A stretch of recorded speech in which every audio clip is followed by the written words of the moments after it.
นอบน้อมเอากุณพระแก้วเจ้าดังสามประการอันมีพระพุทธ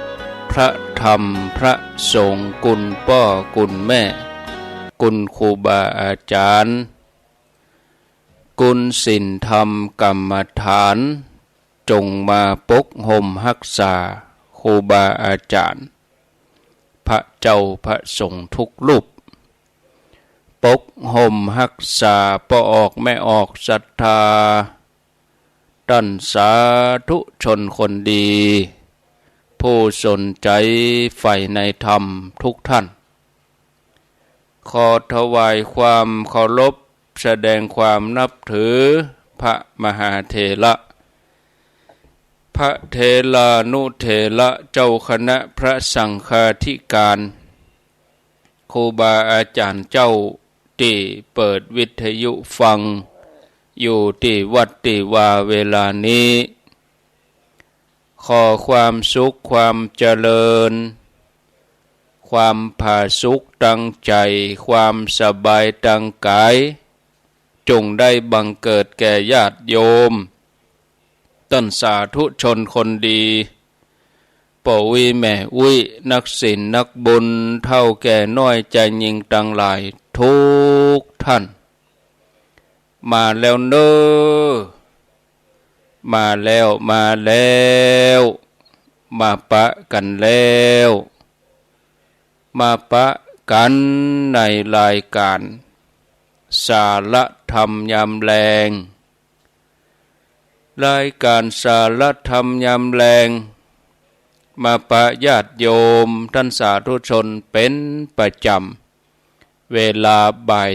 3 ถึง 5 โมงแรงวันนี้ก็เหมือนเดิมดำเนินรายการโดยอาตมภาพพระครูอภิวัฒนวิกรมวัดปากตางเจริญตำบลดอยหล่ออำเภอดอยหล่อจังหวัดเชียงใหม่เป็นผู้รับผิดชอบดำเนินรายการมาปะญาติโยมสัปดาห์ไหนก็มาปะญาติโยมอยู่2 วันวันพุธแล้วก็วันศุกร์วันพุธกับวันศุกร์วันพุธนี่สนทนาธรรมกับท่านพระครูสุเมธธรรมเสวีส่วนวันศุกร์นี่มาตุนเดียว2 ชั่วโมงแล้ววันจันทร์ก็เป็นตุลุงยองหรือว่าท่านชัยวัฒนาคเสโนวันการก็เป็นสมณเณรลักษณ์ปัญโยนันท์วันพุธนั้นอาตมากับท่านพระครูสุเมธธรรมเสวีวันพฤหัสบดีก็เป็นท่านมหาสมชาติชาตะปัญโยวันศุกร์อาตมาภาพมาดำเนินรายการสาระธรรมยามแลงนี่ก็เว้นวันเสาร์วันอาทิตย์นี่บ่มีวันนี้มาปะญาติโยมทั้งหลายในวันศุกร์ที่23 เดือนมิถุนายนพุทธศักราช2566วันนี้เป็นวันเดือน10เหนือขึ้น6 ค่ำพร่ำว่าเป็นวันศุกร์สุดสัปดาห์เป็นสัปดาห์สุดท้ายของเดือนมิถุนายนนับจากนี้ไปแถม7 วันแถมอาทิตย์เดียวก็หมดละเดือนมิถุนาเดือนหน้านี่ก็เป็นเดือนกรกฎาเดือนมิถุนายนนี่เป็นเดือนที่6ของปีประเด็นนี้เราเข้าสู่ครึ่งปีละญาติโยมปี2566นี่มาได้ครึ่งปี6 เดือนแล้วเดือนมิถุนายนนี่ก็ค้างแถม7 วันต่ออันมาปะกันก็ต้องขออนุโมทนาในกุศลเจตนา ของสถานีวิทยุคลื่นต่างๆที่เปิ่นได้ให้ความสำคัญอนุเคราะห์มอบเวลาถวายเวลาให้พระเจ้าพระสงฆ์ครูบาอาจารย์มาจัดรายการให้ญาติโยมได้รับฟังอนุโมทนากับสถานีวิทยุคลื่น100.25สถานีวิทยุคณะสงฆ์อำเภอฝางวัดพระบาทอุดมน้ำบ่อสาวาสำนักวิปัสสนาแล้วก็ที่วัดฝายหิน104.50โดยท่านอาจารย์พระครูสมุวิสุวัตวรกิจโจเจ้าอาวาสวัดฝายหินผู้อำนวยการสถานีคลื่น104.50ขออนุโมทนาบุญบ้านทุ่งเรดิโอโดยป้ออุดมป้าเทียมวันพุทธวงศ์บ้านทุ่งเรดิโอ FM 89.50 บ้านทุ่งเรดิโอขอบคุมอำเภอสันปะตองหางดงป่าสังดอยลอรับฟังได้ที่ 89.50 แล้วก็ 98.75 คลื่นธรรมะของชุมชนวัดห้วยตองซักตำบลขวางเปาอำเภอจอมทองจังหวัดเชียงใหม่ที่วัดห้วยตองซักนี่ก็ฮับได้ตาลี่ตั้งแต่ตาลี่ล่องใต้ตาลี่เวียงหนองลองบ้านโฮงจอมทองฟังกันไปถึงปุ๊บแม่ฮอดปุ๊บญาติโยมเนาะที่วัดห้วยตองซักนี่รับฟังชัดเจนก็ขออนุโมทนาญาติโยมฟังทางลำปาง FM 106.50 สถานีวิทยุวิทยาลัยสงฆ์นครลำปาง FM 106.50 ตั้งอยู่ที่วัดบุญยวาสวิหารอำเภอเมืองลำปางญาติโยมฟังได้หลายพื้นที่อำเภอเมืองแม่ทะอำเภอห้างชัดเกาะคาหลายพื้นที่หลายอำเภอรับฟังกันเป็นตีนาอนุโมทนาอู้เรื่องบุญเมื่อใดก็จำเป็นต้องอู้ถึงเรื่องจิตกู้กันเพราะว่าบุญนี่เป็นอาการของจิตทางพุทธศาสนาเปิ้นสอนว่าในตัวของเฮากู้คนนี่มีธาตุกายสิทธิ์ชนิดหนึ่งที่มันสิงอยู่ธาตุที่ว่านี้มีลักษณะพิเศษคือว่ามีความรู้อยู่ในตัวภาษาศาสนาห้องว่าวิญญาณธาตุแปลว่าธาตุรู้แล้วก็เนื่องจากธาตุรู้ตัวเนี้ยสามารถนึกคิดอันยังก็ได้ก็เลยห้องแถมอย่างหนึ่งว่าจิตแปลว่าธรรมชาติผู้ที่คิดหมายถึงจิตหมายถึงคิดจะทำอันยังคิดจะอู้อันยังคิดจะเดินคิดจะนั่งคิดจะอ่านคิดจะเขียนคิดจะฟังจิตเป็นผู้คิดด้านหูก็คือสารพัดอย่างรวมถึงความสุขความทุกข์ที่เกิดขึ้นกับตัวเฮาจิตเป็นผู้หูร่างกายนี่ถ้าว่าบ่มีจิตแล้วจะหูสึกหูทุกข์บ่ได้หูคนเดียวบ่ได้ดูแต่คนที่ว่าเสียชีวิตหรือว่าคนที่ตายไปแล้วเนี่ยนอนเฮญาติพี่น้องหลากเอาไปเผา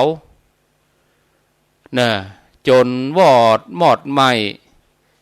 ก็บ่จมบ่บนสักกรรม แต่ถ้ายังเป็นมีจิตมีใจอยู่บ่ต้องถึงขั้นที่ว่าเอาไปเผามีดบาดมือกะน้ำปักตีนกะเนาะเจ็บหัวเนี่ยโอ้ก็จะทุรนทุรายทรมานอันเนี้ยใจคนเฮาญาติโยมถ้าเปื้อนยังเป็นอยู่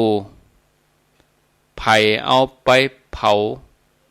เอาไฟเผาเปื้อนคนนั้นก็คบบ่ได้แต่ถ้าเปื้อนตายไปแล้วไผบ่ช่วยเผาเปิ้นก็ฮ้องว่าบ่มีน้ำใจแท้มะนี่ญาติโยมแต่สมัยนี้มีความหันของนักคิดบางคนบางกลุ่ม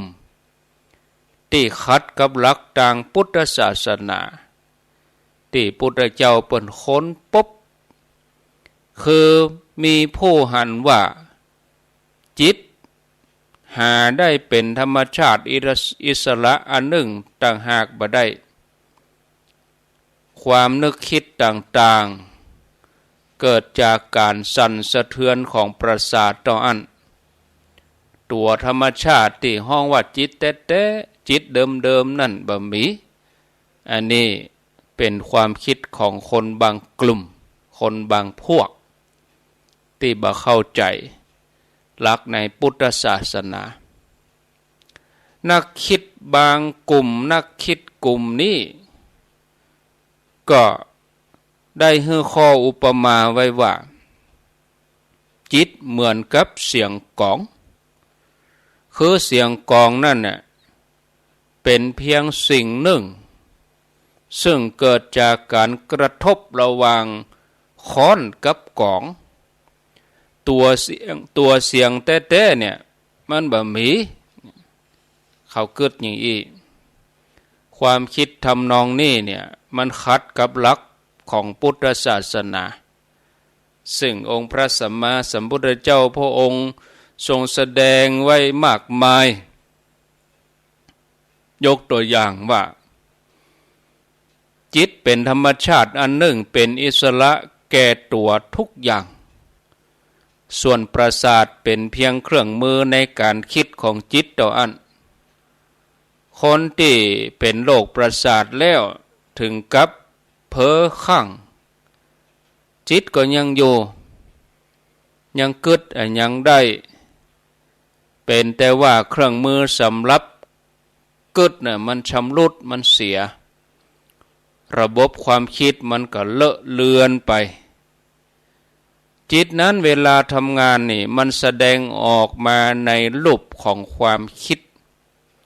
ความคิดก็คืองานของจิตนั่นแต่ความคิดกับจิตเนี่ยมันเป็นคนละอย่างคนที่เอาจิต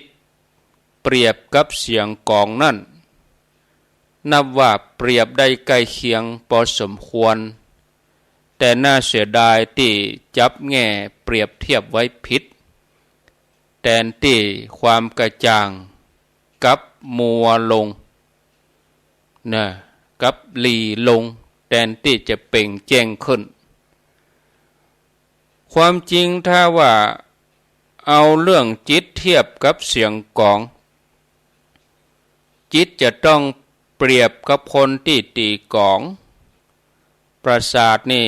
เปรียบกับกลองแล้วก็ค้อนที่ตีส่วนความคิดนี่เปรียบกับเสียงกลองอย่างนี้ถึงจะตรงถูกต้องจับกู้ได้ถูกการเอาจิตไปเปรียบเทียบกับเสียงกลองนั่นบางทีก็ผิดเสียงกลองกับคนตีกลองนี่มันเป็นคนละอย่างนะ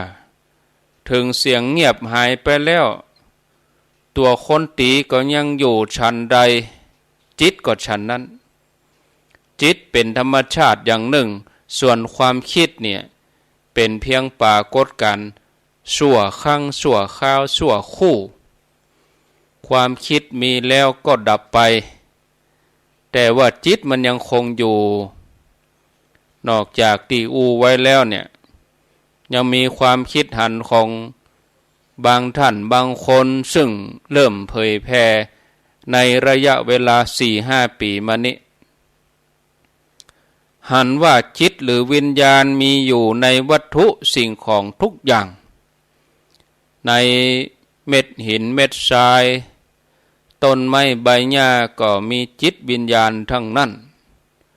ความคิดอย่างที่ว่าเนี่ยญาติโยมก็บ่ตรงกับหลักพุทธศาสนาเท่าใดแม้จะเพียรพยายามที่จะอธิบายก็บ่พ้นนะญาติโยมดัดมาอย่างใดก็ยากลำบากแม้จะดัดเข้าหากันได้ก็ยังเป็นห้อยต่อมันบ่สนิทเพียงแต่เมาเอาว่าเนาะเป็ดก็คือห่านก็คือเป็ดเนี่ยต่างกันน้อยเดียวตัดติคอสั้นคอยาวแล้วก็อธิบายมาลุมมาตุ้มเอาว่าแม่เป็ดนั่นคอยาวกว่าลูกห่านแล้วแม่ห่านก็คอยาวกว่าป่อเป็ดฉะนั้นคอเป็ดกับคอห่านก็เลยยาวเท่าเก่าเท่าเดิมนี่ศรัทธาญาติโยมแต่หลักวิชาในพระพุทธศาสนาเนี่ยมีว่าสังขารมีสองอย่างสังขารที่มีใจคลองสังขารที่บ่มีใจคลองอันที่หนึ่งเปิ้นฮ้องว่าอุปาทินกะสังขารสังขารที่มีใจคลองอันที่สองอนุปาทินกะสังขารคือสังขารที่บ่มีใจคลองตามหลักการนี้ความหมายว่าวัตถุต่างๆเนี่ยบ่ใจมีจิตวิญญาณเสมอไป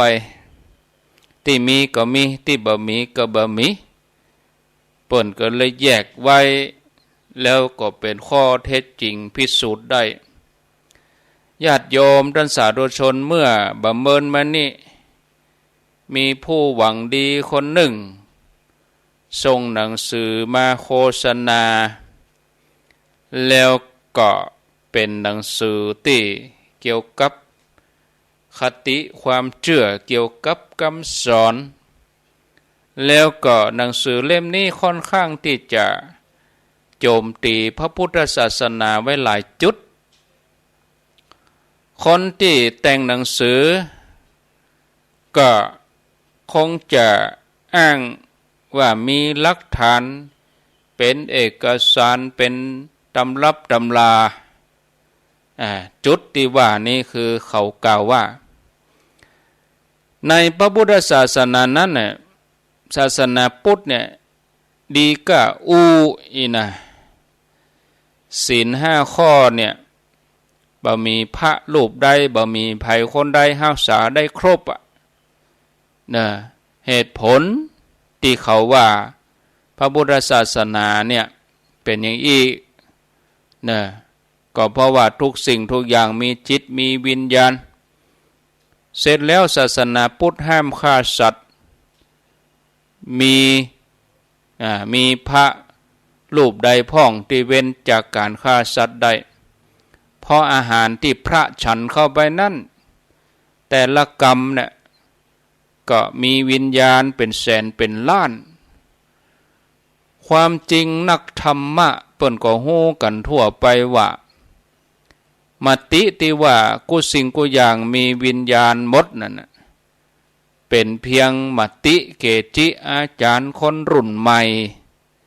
บ่กี่คนอันนี้บ่ใจหลักของศาสนาโดยแต่ก่อนนั้นญาติโยมจะจริงกำจริงก็ญาติโยมก็ลองพิจารณาเรื่องนี้คนที่เผยแพร่นี่ควรที่จะสังวรควรที่จะคิดอันที่จริงไผมีความคิดอย่างใดจะแสดงออกให้คนฟังอย่างใดก็ได้มันบ่เสียหายแต่ว่าถ้าคิดผิด ผิดแผกไปจากทำนองคองธรรมจากหลักธรรมทางศาสนาก็จะต้องบอกโดยว่าข้อนั้นข้อนี้เป็นความคิดส่วนตัวแทนที่จะเหมารวมเนี่ยญาติโยมท่านผู้ฟังญาติโยมทั้งหลายวันนี้จะมาอู้ถึงเรื่องบุญวาสนาก่อนที่จะมามาอธิบายมาชี้ฮือหันเรื่องบุญวาสนาเนี่ยท่านผู้ฟังบอกฮู้ว่าความคิดมันทำให้ญาติโยมเตลิดเปิดเปิงนอกออกไปนักนะคนเฮาเนี่ยญาติโยมคู่คนนี่ยังมีชีวิตจิตใจก็มีจิตคนละดวงอะญาติโยมจิตเป็นธรรมชาติอันหนึ่งต่างหากจากร่างกายของเฮาในทางพุทธศาสนานี่เปิ้นสอนว่าธรรมชาติที่ฮ้องว่าจิตนั้นเมื่อเวลาร่างกายของเฮาแตกสลายไปแล้วจิตสามารถจะออกจากร่างเก่าแล้วก็ไปสู่ภพใหม่ชาติต่อไปก็คือเกิดแถมเนี่ยเฉพาะจิตที่ยังมีกิเลสตัณหาเป็นแห่งทรงกิริยาที่จิตมันท่องเที่ยวไปสู่ร่างใหม่ภาษาทางศาสนาเปิ้นฮ้องว่าสังสารวัฏนั่นน่ะแปลว่าท่องเที่ยวไปนะพุทธศาสนายืนยันการเวียนว่ายตายเกิดของจิตเนี่ยมีอยู่มากมายนะมีคำบาลีรับรองไว้เหมือนกันอเนกาชาติสังสารังสันทาวิสังอนิพพิสังแปลว่าจิตเวียนว่ายตายเกิดนับจาดบัดถ้วนอันนี้เรื่องจิตทางด้านคุณภาพของจิตอาจจะดีก็ได้เลวก็ได้แล้วแต่กรรมที่แต่ละคนทำขึ้นยกตัวอย่างไผเฮียนหนังสือ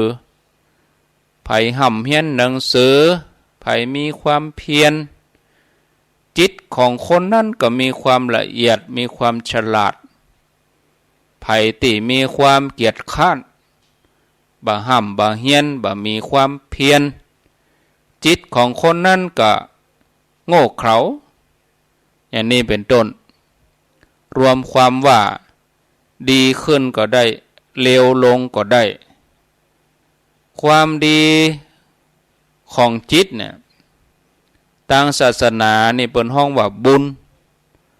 ส่วนความเลวของจิตห้องว่าบาปนะญาติโยมเฮามารู้ความหมายของคำว่าบุญเนี่ยก่อนบุญนี่ญาติโยมคืออะไรหยังนะอธิบายบุญก็คือความม่วนใจความสบายใจความสุขใจนี่แล้ววาสนาหรอญาติโยมความจริงบาลีในมงคลข้อที่5บ่มีคำว่าวาสนาแต่เปิ้นใจคำว่าบุพเพกตะปุญญาตาเปิ้นใจคำนี้แทน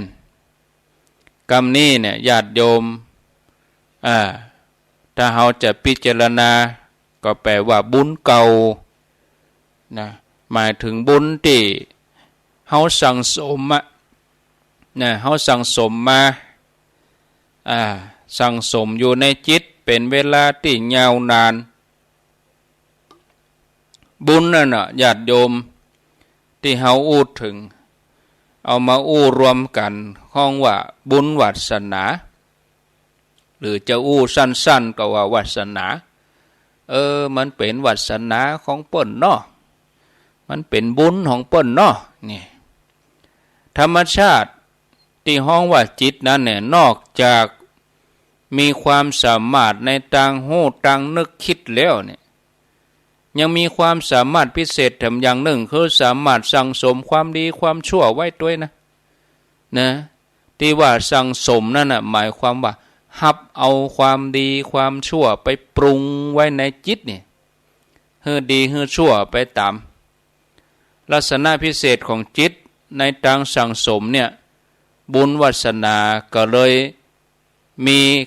การดีขึ้นคือเมื่อเราสร้างความดีใดๆผลของการทำนั่นน่ะก็เข้าไปปรุงอยู่ในจิตเนาะอย่างคนคนหนึ่งอุตส่าห์ห่ำเรียนหนังสือมาตั้งแต่น้อยอนุบาลได้เรียนตั้งแต่จั่นกอไก่ขอไข่เรียนสูงขึ้นไปสูงขึ้นไปจนจบมหาวิทยาลัยความหูตึงโมติเรียนมานั่นก็จะเกิดขึ้นปรุงอยู่ในจิตนี่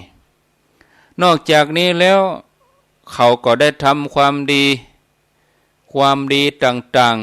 ๆให้จิตได้รับการสัมผัสเนี่ยญาติโยมอย่างการได้ฟังเทศน์ฟังธรรมการสวดมนต์แผ่เมตตาบริจาคทานรักษาศีลเจริญภาวนาผลของการทำดีเนี่ยญาติโยมก็จะไปปรุงจิตปรุงใจให้ใจมีคุณภาพดีเนี่ยญาติโยมคุณภาพดีของจิตเนี่ยห้องว่าบุญวาสนาบางท่านจะสงสัยว่าถ้าจิตสั่งสมคุณงามความดีจากชาติก่อนไว้อย่างเงี้ยคนเฮาเมื่อเกิดมาในชาติหลังๆก็คงจะดีได้เลยเนี่ยอย่างคนที่อ่านภาษาภาษาฝรั่งได้ตั้งแต่ชาติก่อนเกิดมาชาตินี้ก็น่าจะอ่านภาษาฝรั่งภาษาฝรั่งได้บ่ต้องเรียนหรือว่ามหาปรริญญาตั้งหลายประโยคเก่าถ้าว่าเปิ่นมรณภาพไปเปิ่นมาเกิดใหม่เนี่ยก็หันว่าบ่ต้องไปนั่งท่องบาลีบ่ต้องไปนั่งท่องไวยากรณ์เนี่ยแต่ละคนอย่างนี้ที่ว่ามันเนี่ยมันบ่มีเนี่ยญาติโยมแล้วจะว่าจิตสั่งสมความดีไว้เก่าได้อย่างใดก็อาจจะมีคนสงสัยญาติโยมก็ขอให้นึกถึงธรรมชาติเถอะก่อนสิ่งที่สามารถสั่งสมได้มีอยู่หลายอย่างบ่ใจมีกะจิตต่ออันต่างแต่ว่าระยะการเวลาสั่งสมนั้นมันยาวนานมันสั้นมันยาวไปมันนักน้อยแตกต่างกันยกตัวอย่างอย่างร่างกายของคนเฮาเนี่ยนะง่ายคือตัวเฮานี่นะญาติโยมตัวของเฮานี่มันเป็นของสั่งสมเหมือนกันนะเฮากินอาหารมาตั้งแต่น้อยแล้วหรอกินมากี่ปีแล้วหมูเห็ดเป็ดไก่ข้าวปลาอาหารของหวานของขาวของ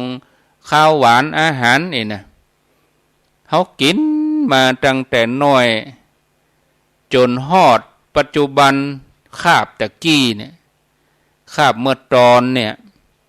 แล้วจะกินแถมต่อไปบักกี่ชั่วโมงเนี่ยอาหารตั้งหลายก็สั่งสมอยู่ในตัวของเฮาทั้งนั้นตัวเฮาที่หันกันอยู่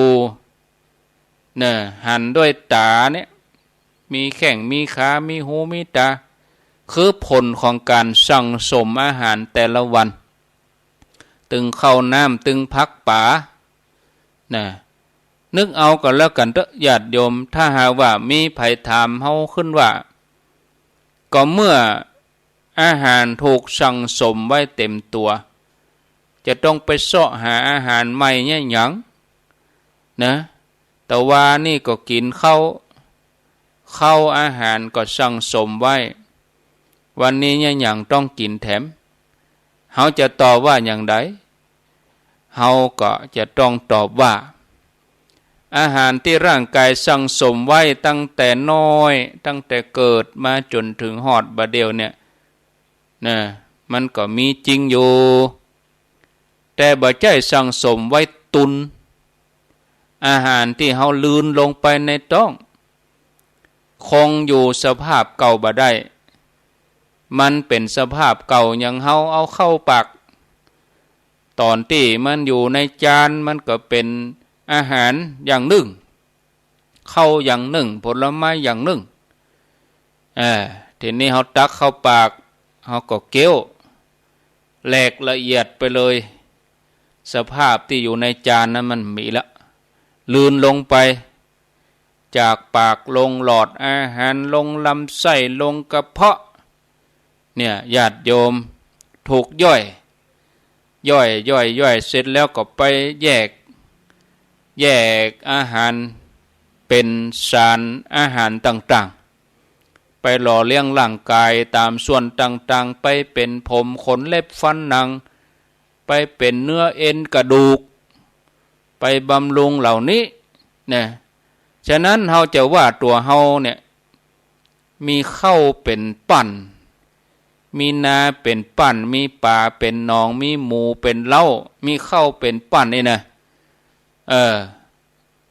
แล้วอย่างอี้ก็ว่าได้นะญาติโยมแต่มันก็บ่น่าจะว่าเนาะเพราะว่ามันแปรสภาพไปเป็นเนื้อหนังมังสาแปรสภาพไปเป็นกำลังวังชานะมันเปลี่ยนสภาพไปนะจิตคนเฮาก็เหมือนกันนะญาติโยมสั่งสมความดีภาษาไทยภาษาฝรั่งการคำนวณแม่สุดคูณบวกลบคูณหารสารพัดวิชารวมถึงกุศลผลทานผลศีลย่อมจะรวมอยู่ในตัวของเฮาแล้วก็ไปปรุงอยู่ในจิตปุ่นญาติโยมเคยหันเปิ้นสกัดสารอาหารหรือว่านักวิทยาศาสตร์เปิ้นสกัดกว่าจะได้วัคซีนกว่าจะได้เปิ้นฮ้องว่าสารสกัดเปิ้นต้องใช้วัตถุดิบจำนวนนักใจวัตถุดิบบางทีเป็น10 กิโลสกัดออกมาได้แค่ขวดเดียวเนี่ยได้น้ำสกัดจากวัตถุดิบนั่นนี่ญาติโยมเป็นของที่สะอาดบริสุทธิ์จิตของคนเฮาก็เหมือนเดียวกันมันหมดจากสภาพเดิมนะถ้ามีไผถามว่าความรู้ความดีที่ทำไว้อยู่ในจิตอยู่ก่อตอบไปเลยว่ามีนะญาติโยมมีอยู่นี่ศรัทธาญาติโยมมีอยู่เพราะว่ามันฝังอยู่ในหันโดฝังอยู่ในดวงจิตนั่นเนี่ยญาติโยมถ้าเฮาจะเปรียบเทียบระยะเวลาของการสั่งสมให้ชัดก็คือว่าร่างกายนี่อาหารในปากเนาะผสมกันในกระเพาะตอนนั้นเฮาบ่ฮู้แล้วว่าอันใดเป็นข้าวอันใดเป็นอาหารอันใดเป็นผลไม้อันใดเป็นของข้าวของหวานเพราะมันไปกองรวมกันอยู่ในกระเพาะปุ่นอาหารอยู่ในจานเข้ามาในปากแล้วก็ไปรวมกันในกระเพาะเมื่ออยู่ในกระเพาะเสร็จแล้วก็แปรสภาพเป็นเลือดเป็นเนื้อเป็นร่างกายเนาะจิตใจนี่มันเป็นความหู้หรอมันเป็นความดีนะรวมกันในลักษณะของความทรงจำปรุงจิตให้ดีก็คือเรื่องบุญเรื่องวาสนาเนี่ยญาติโยมตีอูเนี่ยก็คือว่าแสดงให้หันว่าสิ่งที่เข้าไปปรุงอยู่ในจิตเนี่ยมันมีหลายจันที่1จันที่2นะยังบ่ถึงจันที่ห้องว่าบุญวาสนาเตื้อจันที่1จันที่2ยังเป็นเพียงความทรงจำเก็บรวบรวมเอาไว้ถึงเวลาจะใจก็ ชั่วชีวิตของเฮาก็หมดไปเลยอย่างวิชาความรู้ที่เฮาห่ำเฮียนมาเมื่อชีวิตเฮาจบจากนี้ก็เสี่ยงไปเลยเกิดจากหน้าก็เซาะเอาแต่ไม่เหมือนอาหารในกระเพาะอาหารน่ะมันคือพลังงานชั่วข้างชั่วคราวระยะหนึ่งตอนแต่ในขณะเดียวกันอาหารในกระเพาะมันก็ย่อยไปเพิ่มความสมบูรณ์ความแข็งแรงให้ร่างกายซึ่งจะมีผลข้ามวันข้ามคืนความหู้ความดีที่เฮาทำมันก็อยู่ในความทรงจำเฮานะใจได้ก็ชั่วชีวิตหนึ่งตอนแต่ในขณะเดียวกันสิ่งเหล่านั้นมันก็ปรุงจิตของเฮาดีขึ้นไปอันนี้ปนห้องว่าบุญวาสนาอันเนี้ยตัวบุญวาสนาเนี่ยเปิ้นจะส่งผลข้ามภพข้ามจัดเนี่ยญาติโยมอำนาจของบุญวาสนานี่บ่ใจบ่ให้บ่ดีนะญาติโยมมีความรู้สึกอย่างหนึ่งที่มันแผ่ไปตามหมู่เฮาทั้งหลายจะพุทธเป็นเวลาหลายช่วงอายุคนก็คือมีความรู้สึกว่าคนเฮาเนี่ยจะแข่งเรือแข่งพายนี่แข่งได้คือพอจะหาทางสู้กับเขาได้แต่แข่งบุญแข่งวาสนานี่มันแข่งกันบ่ได้กรรมนี้ค่อนข้างที่จะคุ้นหูคนบางคนบุญวาสนาส่งให้ได้เป็นใหญ่เป็นโตให้กล้าขายร่ำรวยนะอย่างชนิดที่ว่าบ่มีภัยคาดฝันเนาะญาติโยมบางคนหล่นไหลงัวหล่นไหลควายอยู่ด้วยกันแท้ๆเอาไปเอามาได้กลายเป็นเศรษฐีนะได้เป็นรัฐมนตรีได้เป็นนั่นเป็นนี่ทั้งที่เปื้อนก็ยังย่ำขี้โคลนย่ำขี้ควายอยู่เหมือนเดิม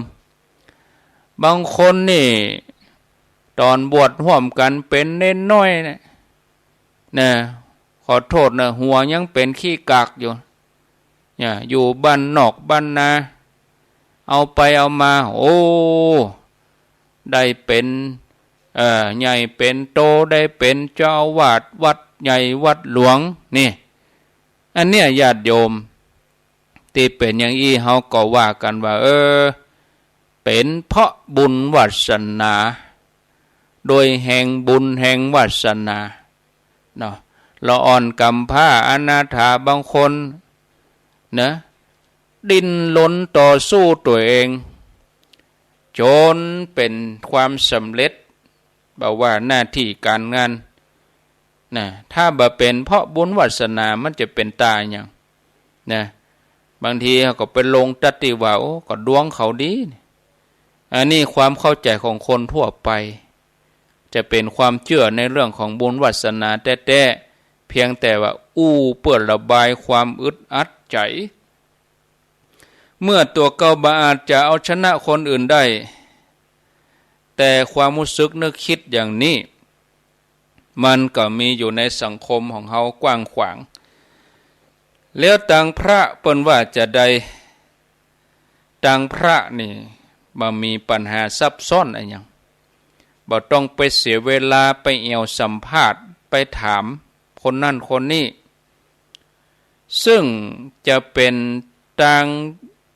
ยุคคนดีๆเนี่ยให้คัดกันความในมงคลคาถาเนี่ยเปิ้นยืนยันได้เลยอันนี้คือกรรมสอนในทางพุทธศาสนาแล้วพุทธองค์ทรงตรัสไว้เหมือนกันว่าความเป็นผู้มีบุญที่ได้ทำไว้แต่หนหลังเนี่ยเป็นมงคลนะก็เท่ากับว่าพระองค์ได้รับรองว่าบุญวาสนาทำให้คนเจริญก้าวหน้านี่ปัญหาก็อยู่ที่ว่า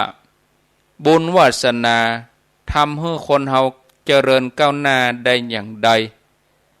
การให้บุญวาสนาเกิดความเจริญก้าวหน้าใน ต่างพุทธศาสนาเนี่ยเป็นเรื่องของเหตุผลนะแต่เนื่องจากบุญวาสนาเนี่ยเป็นคุณสมบัติตั้งใจเป็นเรื่องละเอียดบางสิ่งบางอย่างนะเลยกลายเป็นอภินิหารเป็นปาฏิหาริย์เกินวิสัยที่เขาจะกึศด้วยสติปัญญาธรรมดาของเขาแต่เรื่องอภินิหารอย่างเนี้ยเป็นเรื่องประเด็นเล็กน้อยส่วนมากแล้วนี่มีเหตุผลที่คนธรรมดาเขาจะต้องพิจารณาศรัทธาญาติโยมก็ปอเอาเป็นตัวอย่างนะมีคำสอนทางด้านศาสนาสอนว่าคนมีบุญวาสนาเนี่ยจะได้ผลถึงใจหลายอย่างได้ผลอย่างใดนะญาติโยมหนึ่ง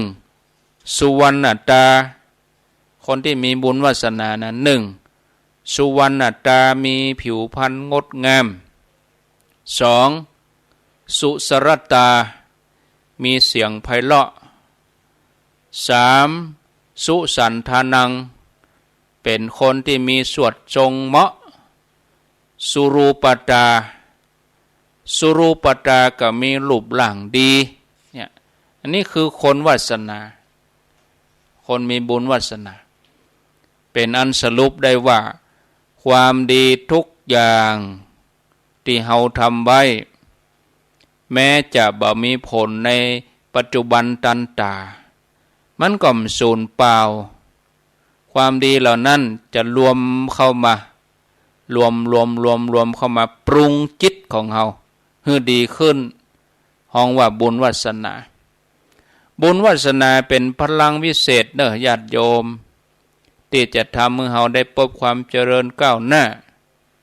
จากมงคลข้อนี้ผู้ที่ปฏิบัติธรรมนี่น่าจะนึกได้อยู่สองอย่างคือเมื่อตัวเก่าได้รับความเจริญก้าวหน้าก็นึกว่าเป็นผลแห่งความดีของเฮารู้ที่เฮาต่อสู้พยายามสั่งสมมานะญาติโยมแล้วก็ควรจะหยิบเอาโอกาสนี้ไปสร้างบุญต่อไปนี่แล้วก็ญาติโยมแถมอย่างหนึ่งความเชื่อในบุญวาสนาของตัวเก่าแล้วก็คนอื่นเนี่ยย่อมจะป้องกันความอิจฉาริษยาเมื่อหันคนอื่นได้ดีกว่าเขาก็ถือว่าอันนั้นก็เป็นบุญวาสนาของเขานะถึงตัวเขาเองเวลาตกต่ำเขาก็เกิดว่าคงจะหมดบุญวาสนาเหียแล้วจะบ่ต้องไปเสียอกเสียใจนะสร้างบุญกันไม่แถมอย่างหนึ่งญาติโยมเมื่อฮู้ว่าการทำบุญให้ทานเป็นการสั่งสมความดีไว้ช่วยตัวเก่าอย่างอีแล้วเนี่ยห้ามควรประมาทในการสั่งสมความดีทำบุญกันไปเท่าที่กำลังความสามารถของเราจะอำนวยคนที่มีความสามารถอยู่ถ้าว่าละเลยเพิกเฉยเสมือนหนึ่งว่าเจ้านาเก็บเกี่ยวแล้วก็แจกจ่ายขายกินหมดบ่ได้สงวนไว้ทำพันบ่ได้เก็บไว้เป็นเจื้อแห่งปีหน้าเหมือนกับคนที่ทำมาหาได้เท่าใดก็จ่ายหมดเนี่ยบ่ได้เก็บบ่ได้สั่งสมไว้นะเอาแล้วญาติโยมพอเวลาเว้ยเหมือนกันเนาะเว้ยเหมือนกัน3:49โอ้เวลาเว้ยแต่เนเว้ยแต่ข้างแถม10 นาทีก่อนที่จะพักช่วงแรกเนาะไปกับเวลาเว้ยเดี๋ยวช่วงที่2ก็จะเป็นเรื่องของนิทานจะมาเล่านิทานเลยช่วงที่สองเรื่องนี้ก็คงจะพอดีชั่วโมงเนาะมามาจ๋าญาติโยมทั้งหลายได้รับฟังกันหมดไปละ1 ชั่วโมงแรกหมดไปขอเจริญพรเด้อญาติโยมวันที่30 มิถุนายน เชิญชวนร่วมงานเบิกเนตรพุทธาภิเษกไข่ตาพระเจ้าที่วัดเหล่าปัดตาน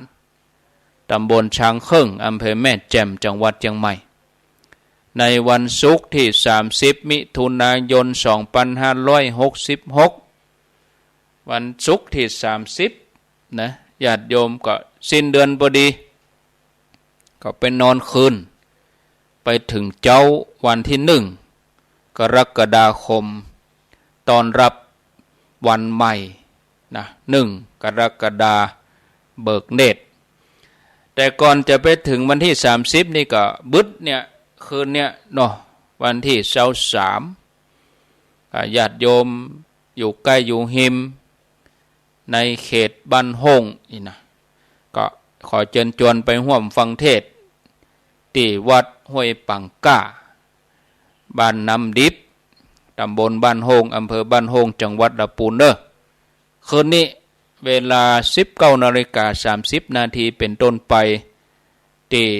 วัดห้วยปังก้าอำเภอบ้านโฮงจังหวัดลำพูนงานประเพณีเปิ้นมีวันพุกแต่ว่าคืนนี้เปิ้นก็นิมนต์ต้นตัวอาตมาภาพไปเทศไปบรรยายธรรมที่วัดห้วยปังค่าเป็นงานสมโภชเฉลิมฉลองงานประเพณีประจำปีที่วัดห้วยปังก้า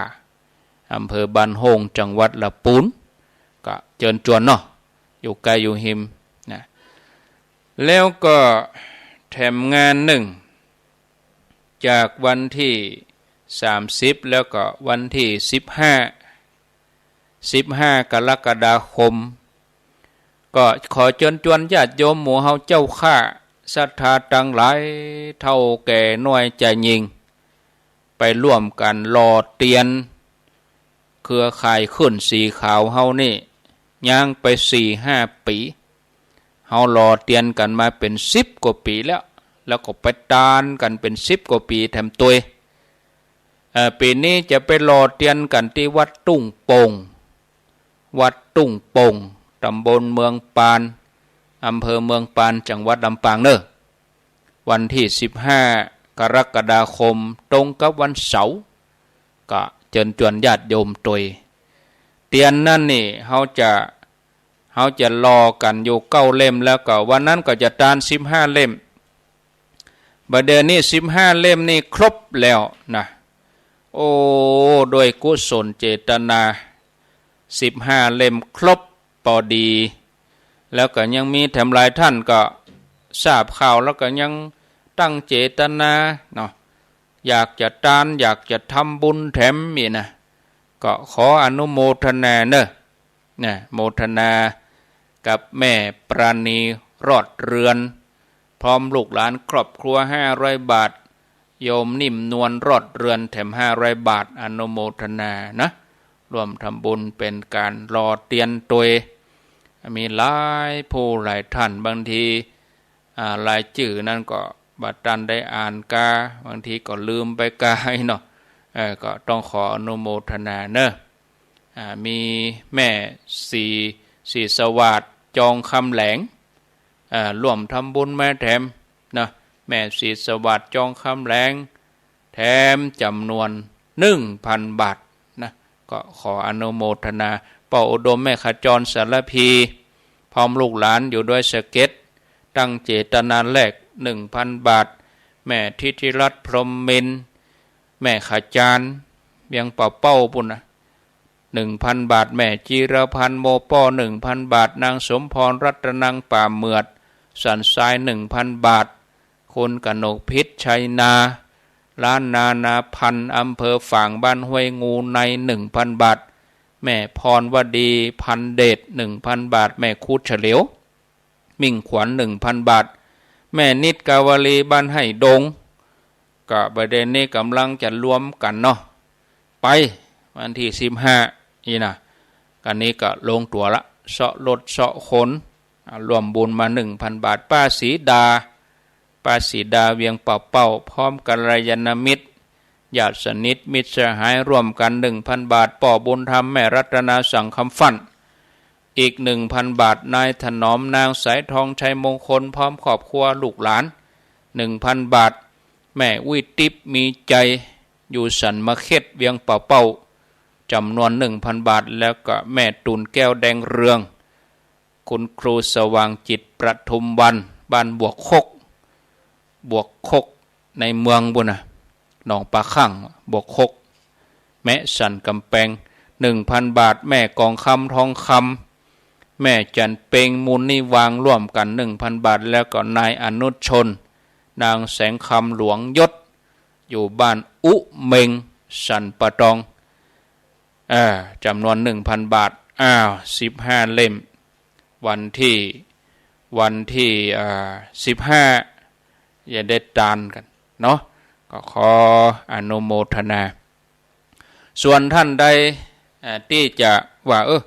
เอาได้ยินเปิ้นว่าปู่จาเตียนไปรอญาติโยมบ่ต้องเดือดร้อนร้อนใจญาติโยมไปปู่จาในงานวันที่15ปุ่นเอาส่วนท่านที่ไปเบาไว้คนเฒ่าแก่ก็ติดต่อที่ท่านมหาสมชาติตังเวียงป่าเป้าก็ที่ตุลุงดอยจอมพอนะส่วนตมานี่จะรับเป็นเตียนเป็นเล่มเตียนเก่าหรือว่าเตียนแผ่นหรือว่าญาติโยมเอาเตียนที่เปิ้นตามแล้วได้กึ่งกลางเตียนเก่าเนี่ยเอามาเด้อเพราะว่าจะเอาไปหลอมแถมใหม่หลอมแล้วก็เอาเป็นเตียนเป็นแว่นน้อยๆเนี่ยที่ให้ญาติโยมเขาหล่อในวันที่15ก็ขอเจริญปอนคนที่ประเด็นนี้มีหลายละเปิ้นเอามากองนี่หลายเล่มแล้วก็วันที่9อาตมาจะขนไป9ทีว่าจะไปวันที่1ติดงานลืมไปวันที่1ก็อยู่แม่แจ่มอยู่แม่แจ่มปุ่น30เมื่อคืนวันที่1แม่เจ้าจะลวดไปลำปางจะอิดใจหิวอิดถึงรถอิดถึงคนวันที่2ก็มีงานแถมที่วัดดอยสะเก็ดแต่ก็เกือบลืมไปเนาะประกาศให้เปิ้นเสียกรรมก่อนที่วัดแม่ห้วยเงินเนอะวัดแม่ห้วยเงินเปิ้นจะมีงานวันที่วันที่2 กรกฎาเดี๋ยวกันพออันข่าวประชาสัมพันธ์ ลืมเกิดใจได้ก็บางทีมันจังลืมไปอย่างนี้นะญาติโยมเอกสารบางทีมันอยู่ในเฟซในไลน์มันอยู่ในข้อความแต่เราลืมไปงานทำบุญสมโภชเสื้อวัดทำบุญตานเฮือบรรพบุรุษวัดแม่ห้วยเงินเนาะตำบลแม่ห้วยเงินอำเภอดอยสะเก็ดจังหวัดเชียงใหม่ในวันอาทิตย์ที่2 เดือนกรกฎาคม 2566เนอะญาติโยมอยู่ตังใกล้หิมเนาะดอยสะเก็ดแม่ห้วยเงินก็ขอเจริญปอนเนอะวันที่2 กรกฎาคมเวลา9 โมงเกิงเป็นต้นไปแล้วก็ตั้งเมืองฝางนี่หลวงพ่อเพิ่นก็จะรอฮูบเพิ่นก็บอกรายละเอียดในรายการเนาะวันที่2เหมือนกันนะขอเจริญปอนเจิญญาติโยมท่านสาธุชนทุกคนทุกท่านตัวเนาะเอาละอาตมาก็ขอพักตัวอีกันเนอะเพราะเวลาก็ล่วงเลยมาพอสมควรกำเดียวพักฉันน้ำเดินไปเดินมาเวลาจับก็ปีกมาปะกันแถมกรรมฟังไรนี้ไปไหนเตื้อเจริญพร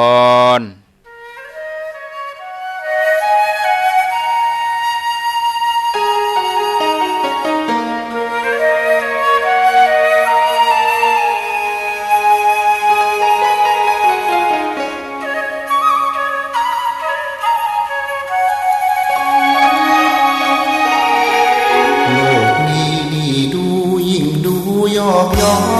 นเปรียบเหมือนละครถึงบทเมื่อตอนร้าวใจบทบาทลีลาแตกต่างกันไปถึงสูงเพียงใด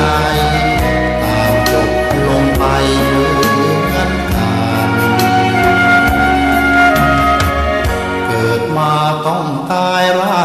ายผู้พานผู้คนเขาชัง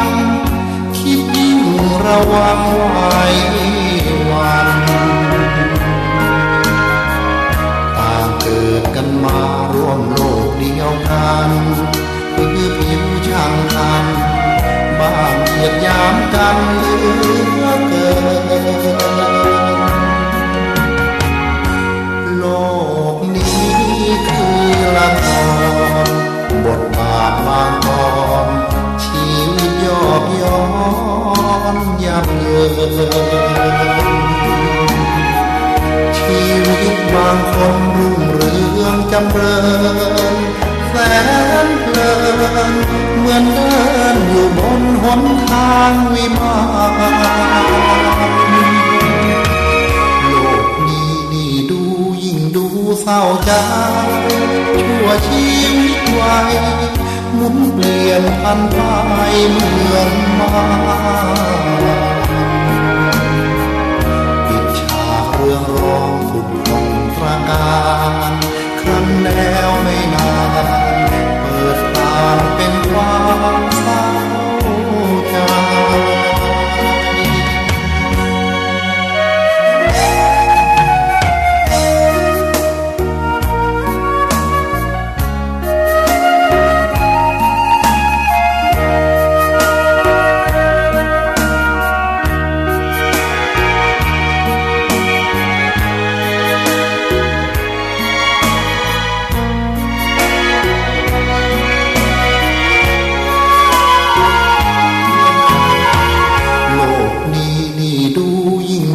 เศร้าใจ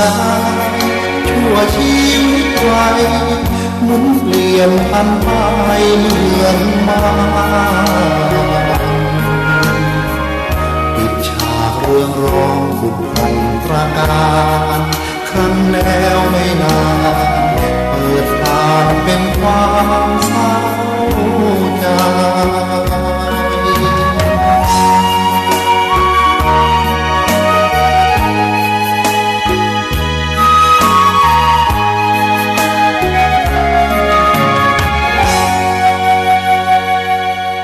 ข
ทาญาติโยมท่านสาธุชนคนดีทั้งหลายทุกท่านปิกมาปะกันแถมช่วงที่2เป็นชั่วโมงสุดท้าย16:05 นาที4 โมงกับ 5 นาทีญาติโยมกำลังรับฟังรายการสาระธรรมยามแลงดำเนินรายการโดยอาตมภาพพระครูอภิวัฒนวิกรมวัดปากตังเจริญตำบลดอยหล่ออำเภอดอยหล่อจังหวัดเชียงใหม่เป็นผู้รับผิดชอบดำเนินรายการมาพบกับญาติโยมท่านสาธุชนทุกคนทุกท่านเป็นประจำทุกวันศุกร์เวลาบ่าย 3 โมงเป็นต้นไปช่วงที่2ก็มาปะญาติโยมทั้งหลายช่วงแรกนั้นได้อธิบายสาระธรรมะเรื่องบุญวาสนาเรื่องจิตได้ญาติโยมไปแล้วเวลาก็เว้ยเนอะผ่านไป1 ชั่วโมงแล้วก็พักเอาเพลงธรรมะเอาเพลงที่มีคติเตือนใจเปิดคันเวลา6 นาทีก็แป๊บเดียวเห็นได้นี่ได้6 นาทีเนี่ยถ้าเป็นคนรอนี่จะเมินนะรอเมินเตะเมินว่าสำหรับอาตมาแล้วเนี่ย6 นาทีเนี่ยโอ้ดื่มน้ำกำเดียวแล้วก็เตียวไปตะนอกปิกมานั่งหมดแล้ว6 นาทีวะเนาะญาติโยมเวลามันเว้ยรวดเร็วเต้นเนอตามสัญญาช่วงที่2นี่จะเป็นนิทานวันนี้เรื่องเศรษฐีขี้เหนียวเนาะญาติโยมเศรษฐีขี้เหนียวคนที่ตรณีทีเหนียวจะเป็นคนที่มีเจ้าหมู่น้อยคือว่าบริวารบ่เคยมีเป็นคนที่บ่ควรที่จะคบหาสมาคมคนที่ถูกความตรณีครอบงำเขาจะแสวงหาสะสมทรัพย์โดยที่บ่ยอมใจให้เกิดประโยชน์แก่ตนเองแก่คนอื่นเหมือนอย่างเรื่องที่จะเล่าให้ฟังเนี่ยญาติโยมการละครั้งหนึ่งที่กรุงปาราณสีมีลูกบ่าวเศรษฐีคนหนึ่งได้เกิดมาบนกองเงินกองทองเมื่อผู้เป็นพ่อเสียชีวิตไปแล้วก็ได้รับมรดกที่บรรพบุรุษสร้างไว้สะสมไว้แล้วก็ได้ตำแหน่งเศรษฐีแทนพ่อเป็นผู้มั่งคั่งมีทรัพย์สมบัติมากมายมหาศาลมีชื่อว่าเศรษฐีโกสีท่านเศรษฐีโกสีวันหนึ่งเศรษฐีนึกถึงการที่ว่าญาติของเฮาปู่ของเฮาได้สร้างโรงทานไว้6 แห่งบริจาคทานวันละหลายหมื่นหลายพันกหปณะตั้งโรงทานแม่ผู้เป็นพ่อกระทำต่อเจตนาของปู่เนี่ยทำเหมือนกับปู่ว่าปู่แล้วก็พ่อของเฮานี่อย่างมาโง่เนี่ยเศรษฐีคนนี้ว่านะทรัพย์สมบัติที่สร้างมาด้วยความยากลำบากนะแทนที่จะรักษาไว้เอาไปตั้งโรงทานเอาไปบริจาคเฮาจะรักษาทรัพย์ไว้โดยที่บ่ทำอะไรอย่างบ่ตั้งโรงทานบ่บริจาคทานอะไรอย่างสักอย่างนะเมื่อกึดอย่างอันแล้วก็เลยบอกให้คนงานเนี่ยไปลื้อโรงทานแล้วจากนั้นก็บ่ฮื้ออันอย่างแก่ภัยเลยเป็นคนตรณีกระด้างกระเดืองเก็บอย่างเดียวได้ต่อมาเก็บอย่างเดียวเก็บหมดบ่ยอมจ่ายบ่ยอมจกบ่ยอมระบายตัวเองก็บ่เอาเงินนั่นไปซื้อกินจนเป็นร่องเป็นผอมลูกเมียก็บ่ยอมแบ่งปันฮื้อเป็นเศรษฐีแต๊ะๆนุ่งผ้าเก่าผ้าสีกผ้าปุด กินข้าวก็กินข้าวเปลี่ยนน้ำพักดองน้ำพักต้มก็ตระนีขนาดนั้นทรัพย์ของเศรษฐีที่มีอยู่ก็บ่ต่างอย่างกับหน่วยบะเป้าเนี่ยตึงเปลือกเนี่ยญาติโยมที่สุนัขได้มาเนี่ยวันหนึ่งเศรษฐีไปที่ราชสำนักก็เลยคิดว่าเฮาจะจวนท่านอนุเศรษฐีไปตัวอันเป็นเพื่อนบ้านไปที่ในวังแล้วก็ไปที่บ้านของท่านอนุเศรษฐีโอ้ท่านเศรษฐีมาแต่เจ้าเนาะมาถึงเวลาขับเข้าละมากินข้าวด้วยกันพ่อเศรษฐีโกสีขณะนั้นอนุเศรษฐีกำลังกินข้าวพอดีเป็นอาหารอย่างดีเป็นข้าวปลายาดที่ปรุงด้วยเนยข้นเนยใสปรุงด้วยน้ำผึ้งน้ำตาลกรวดเป็นอาหารรสเลิศบอกกองเศรษฐีโกสีได้ยินคำเชื้อเจิญนะเศรษฐีหันว่าโอ้ข้าวนี่น่ากินนะญาติโยมน้ำลายสอแต่ก็บ่กล้าเข้าไปกินนะเพราะเกิดว่าถ้าเฮากินขาบนี้ขาบหน้าถ้าอนุเศรษฐีไปบ้านเฮาจะต้องได้เลี้ยงอย่างเอี้ยกะบ่กินนะวันนี้เฮากินของเขาวันหน้าเขาไปแอวบ้านเฮาจะเป็นต้องเลี้ยงเขาอย่างเอี้ยกะก็เลยปฏิเสธว่าอันบ่กินเตื้อเนาะอันมาแจ้งอย่างอิ่มอยู่ก็ต้องอยู่ก็ต้องอยู่ ทีนี้ก็ไปเข้าเฝ้าพระราชาเมื่อกลับจากการไปเข้าเฝ้าพระราชาแล้วพ่อเศรษฐีโกสีก็บ่ยอมบอกไผว่าตัวเก่าขอยากกินข้าวว่าตัวเก่าขอยากกินอาหารที่อนุเศรษฐีเปิ้นเอามาดาเลี้ยงเป็นข้าวปลายาดอย่างดีเข้ามาทุปายาตเพราะว่ากลัวเสียเงินเสียทองก็เลยอดอาหารนอนงอกองงองอยู่ในห้องปุ่นจนหลายวันร่างกายก็สูบผอมเหลืองเนาะผู้เป็นภรรยาหันแล้วก็ทำแถมถามว่าเป็นจะได้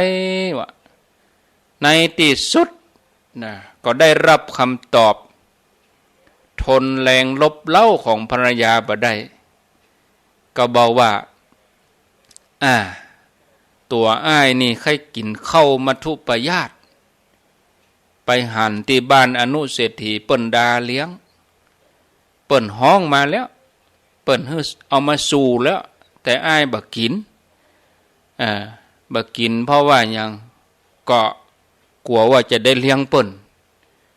ก็เลยจำภาพเข้ามัทุปายาตนั่นนะถึงกลิ่นถึงภาพโอ้มันขยักแต่ก็อดนอนเนี่ยทีนี้ผู้เป็นภรรยาก็ว่าโหอ้ายเฮ้ยอ้ายก็เป็นคนมั่งคนมีคนรวยบ่ใช่คนทุกข์คนยากเป็นยังข้าเจ้าจะแปลงเฮ้จะเอารถดีรถเลิศกว่านั้นเข้ามาทุปายาตนี่เลี้ยงคนตึงเมืองก็ได้อ้ายเฮ้ยเนี่ยบอกกองหูว่าภรรยาบอกว่าจะแปลงเลี้ยงคนตึงเมืองก็ได้หยุดน้องจะไปอู้อย่างอีได้ยินคำว่าจะแปลงเข้ามาทุปายาตแจกจ่ายคนตึงเมืองปอบัตรเนี้ยเนี่ยหูอยู่ว่ารวยเนี่ยนะญาติโยมป่อเศรษฐีก็กระทบกระทั่งอูจาว่าเฮ้อภรรยาแถมฉันหูก็ว่าเธอรวยนะถ้าเธอมีเงินมีทองเธอก็เอาเงินทองจากตระกูลเธอมากะเอาไปเนี่ยไปทำเถอะจะไปมาเอาเงินเอาทองจากฉันไปเศรษฐีโคตรเหมือนกับเปิ่นเอาค้อนมาบุบหัวประชดประชันภรรยาด้วยความพอใจภ ภรรยาก็ว่าถ้าอย่างอันเป็นหยังข้าเจ้าก็จะไปแปลงไปหุงเฉพาะคนในบ้านเฮานี่ก็พอละเนาะโอ้ไปญะเนอะจะไปญะเนอะ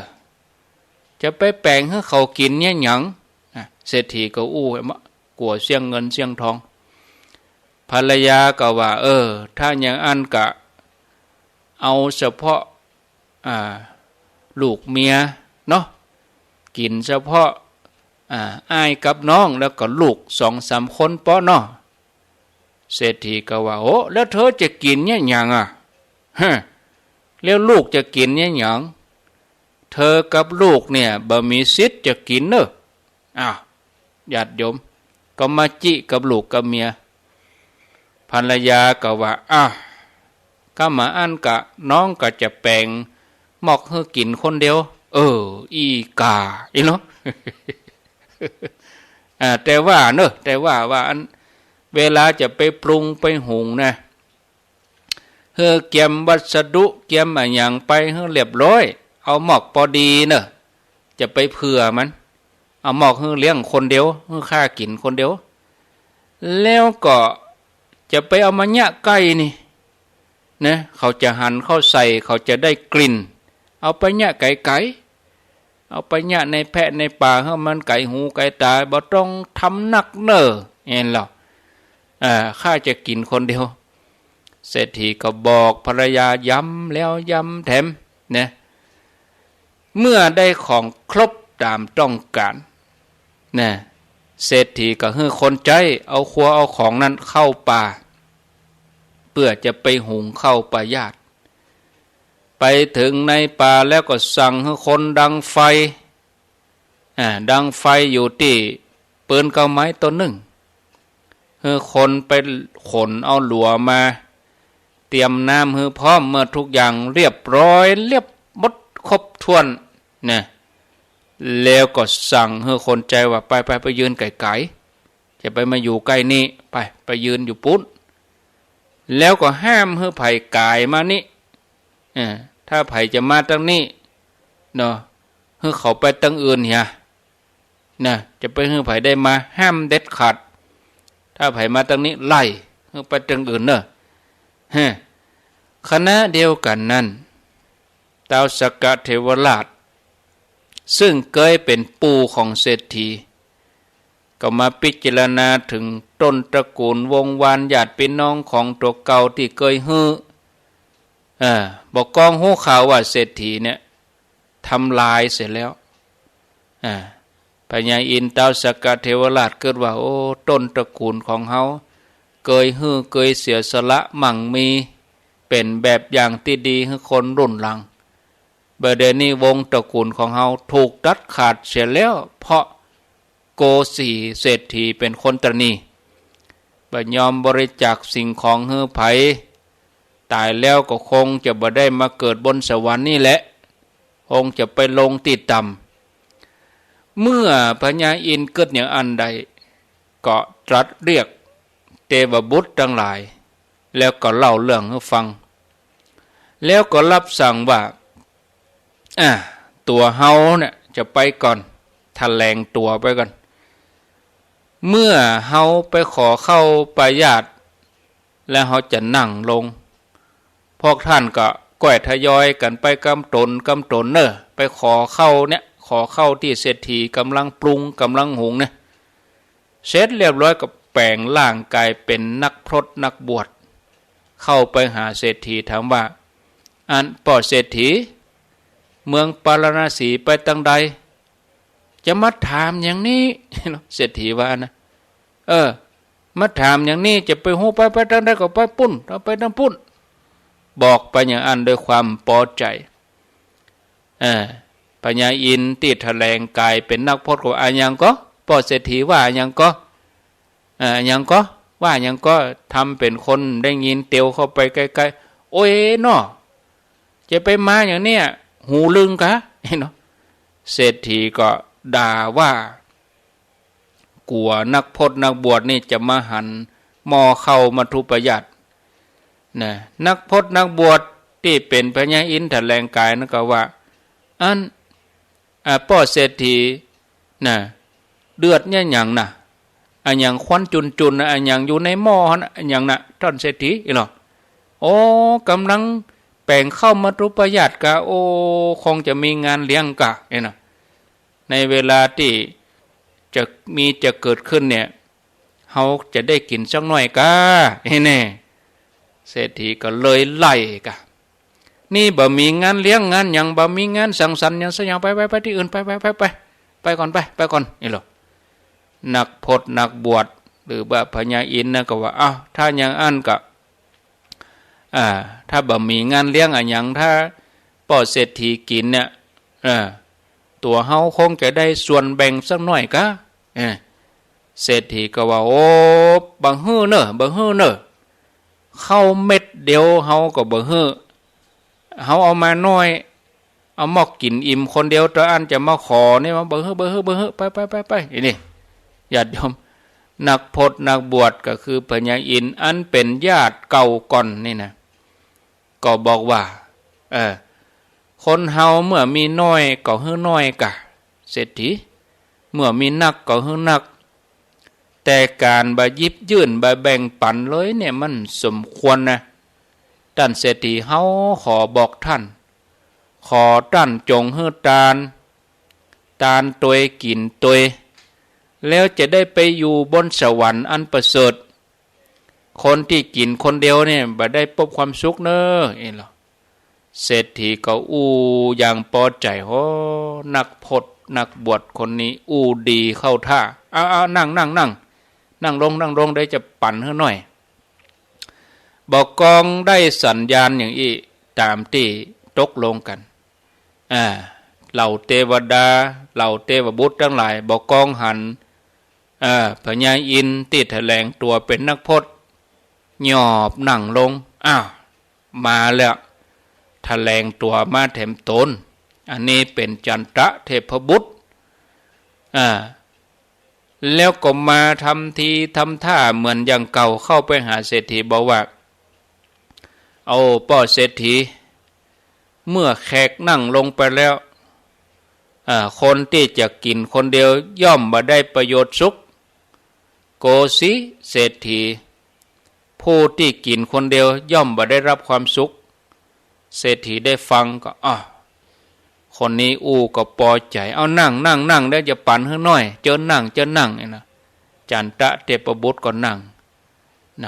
อาทิตย์เทพบุตรมาแถมอย่างเดียวกันผู้ใดเมื่อแขกนั่งแล้วนะบ่ได้กินคนเดียวนะผู้นั้นย่อมได้รับความสุขนะเศรษฐีฟังแล้วก็พอใจเอาเจอนั่งนะบอกกองอาทิตย์เทพบุตรนั่งลงต่อจากนั้นมาตาลีเทพบุตรมาแถมปัญจสีขะเทพบุตรมาแถมติดตามลำตัวจนครบ5 คนแต่ว่าเข้ามีน้อยนะญาติโยมเศรษฐีก็อึดอัดใจบัดนี้มีคนขอส่วนแบ่งถึง5ก่อนเนาะเนี่ยจะได้ดีเมื่อนักพจน์นักบวชอันเป็นเทวบุตรเทวดาทั้งหลายรวมจนถึงพญาอินทร์นั่งลงครบอย่างนั้นเข้ามาทุปญาติก็สุขพอดีเศรษฐีก็ปลดลงจากเต่าแล้วก็บอกว่าบัดนี้ไปเอาใบไม้มาเฮาจะเอาใส่ภาชนะอย่างอื่นเนาะบ่ได้เกียมมาถ้วยจานบ่ได้เอามาไปแต่ละคนนักบวชนักพจน์แต่ละคนเนี่ยไปเอาใบไม้มาไปนะนักพจน์นักบวชแต่ละคนที่นั่งอยู่หั่นก็ปากันไปเอาใบไม้มาซึ่งเป็นใบไม้ขนาดใหญ่ ญาติโยมเศรษฐีหันว่าโอ้บอกคือเอาไม้ใบน้อยๆกะอันนี้เอามาเพลอพลานี่มันจะไปได้จะได้ใบไม้สักว่าใบตะเคียนว่าเต้าโล่ทหารนี่ญาติโยม เศรษฐีก็เลยเอาทัพพีตักเข้ามาทุปญาติให้นักพจน์ทั้งหลายตามลำดับไปจนถึงขั้นสุดท้าย แต่ว่าเข้ามัทุปญาติมันบ่มีพร่องเลยคือว่ามันบ่เสี่ยงเลยบ่ลดลงเลยวะญาติโยมเมื่อตักเข้าเฮิมนักพจน์ครบแล้วเศรษฐีก็นั่งถือหม้อข้าวอยู่ขณะเดียวกันนั้นปัญจสิงฆเทพบุตรจำแรงกายเป็นสุนัขเป็นหมาแล้วก็เดินไปกับไปปัสสาวะไปเงี้ยวหดไปทั่วเลยหมู่บรรดานักบวชทั้งหลายก็ปากันเอามือมาบังมาปิดเข้าของตัวเก่าแม้แต่เศรษฐีก็เอามือมาปิดหม้อไว้เหมือนกันแต่ถึงอย่างนั้นปัสสาวะของสุนัขยดเข้าไปในหม้อข้าวของเศรษฐีหนึ่งหน่อยหนึ่งนะญาติโยมทั้งหลายยดลงหลังมือแหละเศรษฐีก็บอกนักพจน์ทั้งหลายว่าเดี๋ยวเขาจะไปล้างมือก่อนเพราะจะกินล้อมป้อมหมามาเงี่ยวหดใส่ดีกะมันตกใส่ในเต็มเอามือบังไว้เฝ้าให้เฮากำเนอเฝ้าหม้อให้เฮากำเนอเดี๋ยวเขาจะไปล้างมือแล้วเขามานั่งกินด้วยกันเศรษฐีว่าแล้วก็เตียวไปต้านน้ำย่ำตันโป้นตามาตัวนั้นมาในที่นี้ก็คือเทพบุตรแถลงกายคือปัญจสิกขเทพบุตรแถลงกายเป็นหมาปัสสาวะใส่หม้อเลยเศรษฐีมหันต์เขาใส่เปียเอาดุ้นหลัวเอาไม้ไล่หวดหมาด้วยความเกลียดความโกรธหล่นไปตัวเอาก้อนหินก้อนไม้ขว้างตัวโตหมาจัดหมาจัดหมาเนี่ยทันใดนั้นญาติโยมหมานี่ก็กลายเป็นสัตว์ขนาดเต้าม้าแหละญาติโยมไว้หล่นไปมาไล่เศรษ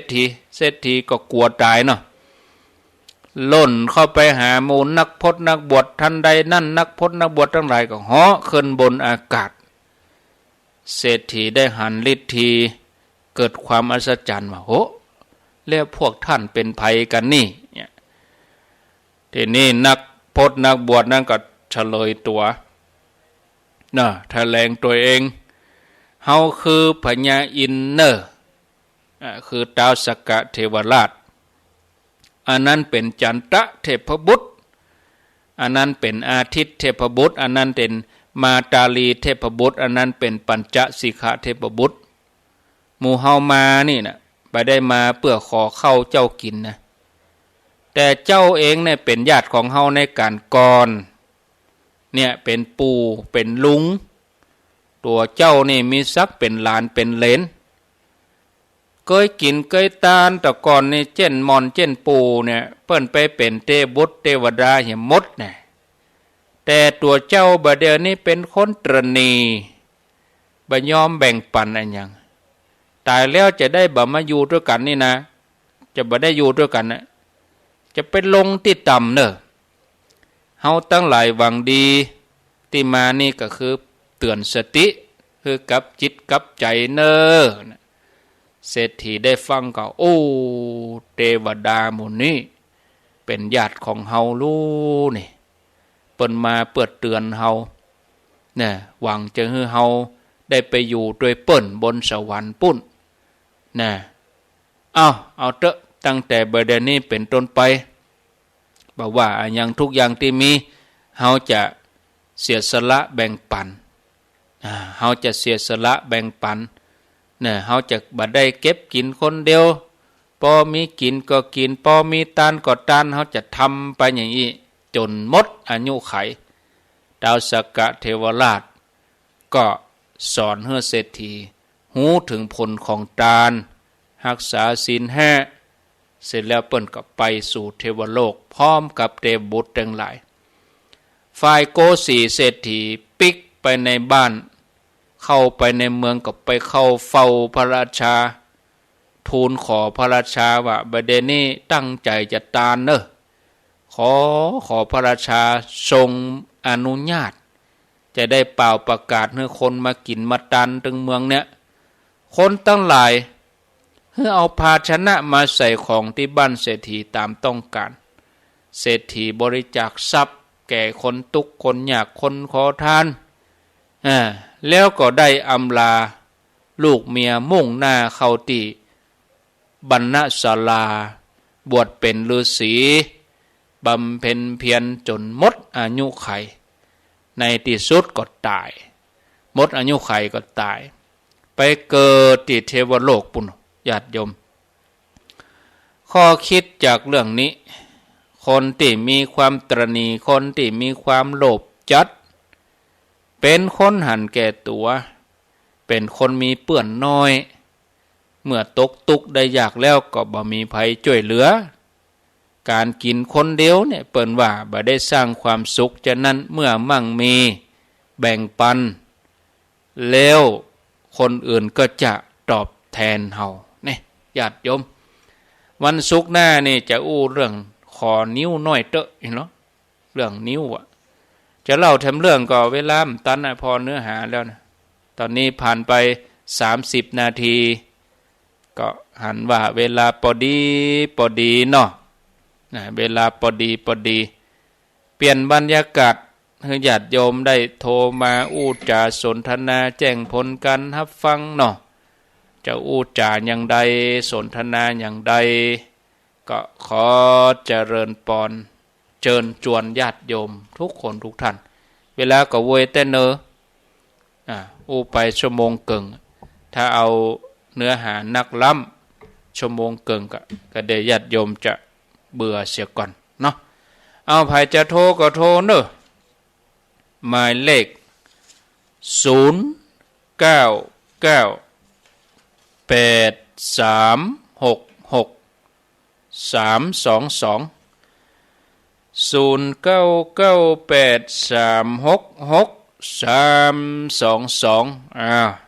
มีกะเข้ามา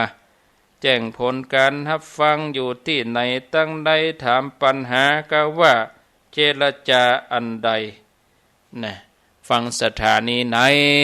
ก็โทรเข้ามา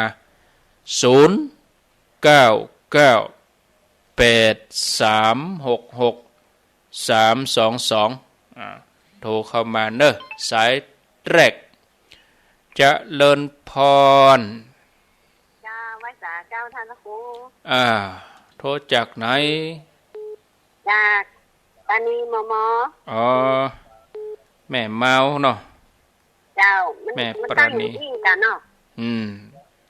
จับเจอคนที่นะเจอเลยเนาะเจอเลยเจอของดีละมันสอนคนที่ตั้งอย่างนี้เจ้าถ้าเรียนดีนะเจ้าแม่ปราณีเจ้าปัญจากวัดสมบัติอุดมเจ้าแม่สาวแม่อายเนาะเจ้าแม่อันนั่นไงเมืองฝางเมืองฝางเนาะเจ้าอยู่ดีมีสุข0998366322จะคืนเนี่ยมีก็คนโทรหาจะมาก็กดปิดเลยนะเวลาเปิ้นบอกเบอร์โทรก็ญาติโยมก็จำตนได้ตนนั่นนะเจริญพรนมัสการพระอาจารย์เจ้าโทรจากไหนแม่โบเย็นจากเจ้าบ้านสีหมวดเก้าอำเภอเมืองจังหวัดลำปางเจ้าสีหมวดเก้าฟังชัดดีกานี่ลำปางเจ้าฟังชัดดีเจ้าสีหมวดเก้าลำปางฟังบุญญาวาสวันที่15นึปะกันวันที่15ไปเตรียมไว้แล้วเจ้าตีตุ่งโป่งเนาะเจ้าโมทนาไผจะไปเลี้ยงลงทานไปเลี้ยงน้ำก็แจ้งที่ท่านสมชาตินั่นเนอะโอ้คนนี่นักนะเขาก็ต้องช่วยกันตึงอาหารการกินตึงลงทานตึงน้ำเนอะไปเลี้ยงกันเนาะไปทำบุญด้วยกันวันที่15กรกฎาคม0998366322มีเก่าเข้ามาเขาก็ไปเลี้ยงเพนครูบาอาจารย์ตัว แต่มานี่ไปนอนบุละวันที่14นี่ไปนอนเมืองฝางกับ12มะแรงกับไปบุละเจริญพรอาจารย์โทษจากไหนโทรมาจากตำบลวังเงินอำเภอแม่ทะจังหวัดลำปางครับฟังอยู่ในนี้เลยละแม่ทะลำปางครับฟังถึงวันนั่นเลยถึงวันเนาะได้ยินทีก็เราคนขี้นี่มันม่วนนี่เนาะม่วนดิสุกหน้าก็มาปะกันแถมครับจี้กับลูกกับเมียนี่แหละโอ้เบิ่งเปิ้นนอนมันจะตานมาบ่เที่ยงมันค่ะจะกินก็กลัวผ่านจะต้านก็กลัวมดเชียงก็นั่นล่ะครับเอาคนเด้อว่าอาจารย์อยู่ดีมีสุขแม่ทะโอ้อันนี้อยู่แม่ทะลำปาง0998366322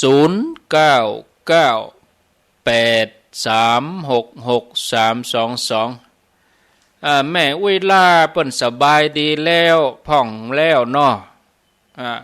แม่อุ้ยล่าวงสายะบันดงหาดนาควันก่อนนั้นไปเอวหาเปิ้นปุตที่แล้วนี่ได้เข้ารายการสักคำกับท่านพระครูสุเมธไปเมืองฝางเปิ้นเนี่ยปิกมาปอค่ำเจริญพรโทษจากไหนนั่นแม่สมบูรณ์จากบ้านไร่ศิลาทองตำบลสุชัยอำเภอเมืองจังหวัดลำปางเจ้า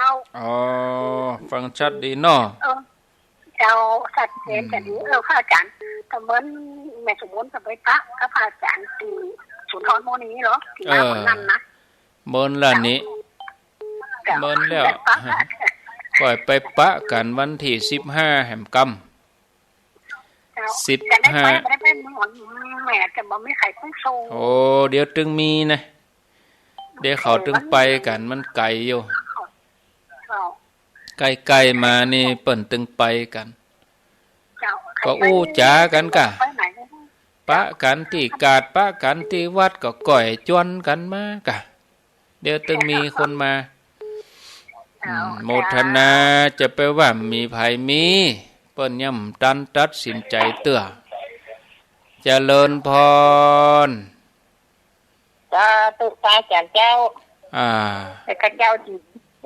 ชื่อมาจากอะไรชื่อนางสุกเนอะนางสุกบ้านแพะดอนตันทางเจ้าแพะสุกแพะดอนตันนี่เนาะบ้านแพะดอนตันเจ้าฟังขึ้นบุญเดียววัดลำปางฟังตลอดเนาะฟังตลอดกันคือเขาฟังอยู่ตลอดเจ้าฟังมาเมินแล้วก็แต่วันได้ลำโถเจ้าโถมันจังโถบักกันเจ้าวันนี้จับพอดีเนาะดีแล้วดีแล้วแม่เจ้าก็ฟังเมื่อคืนก็ฟังเนาะโมทนาดีกะดีมีสุขตอนแรกแม่ก็ไปหาติดจูวัดเลยเจ้าติดกันรักอาจารย์วัดนะวัดอันเหล่ามนทากะวัดเหล่ามนทาเจ้าจะได้มาหากันแห่งเหล่ามนทานะมาหากันแห่งรอพระนะโดตอนนั้นรอพระเนาะพวกน่ะปลายปีพวกก็มาเนอะโมทนาสาธุ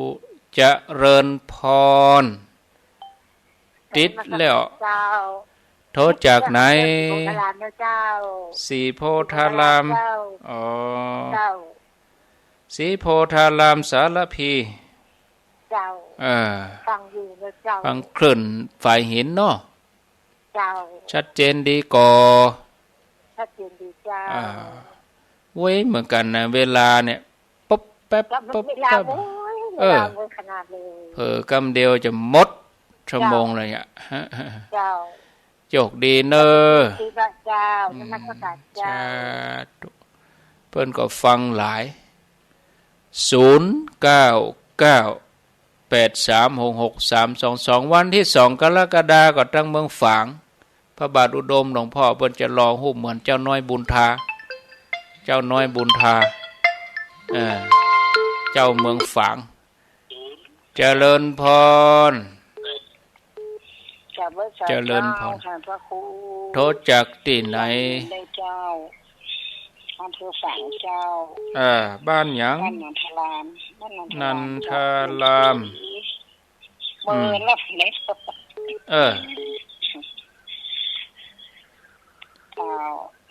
ฟังชัดเจนดีเนาะอนุโมทนาถามยังกะถามปัญหายังกะฮะสาธุ0998366322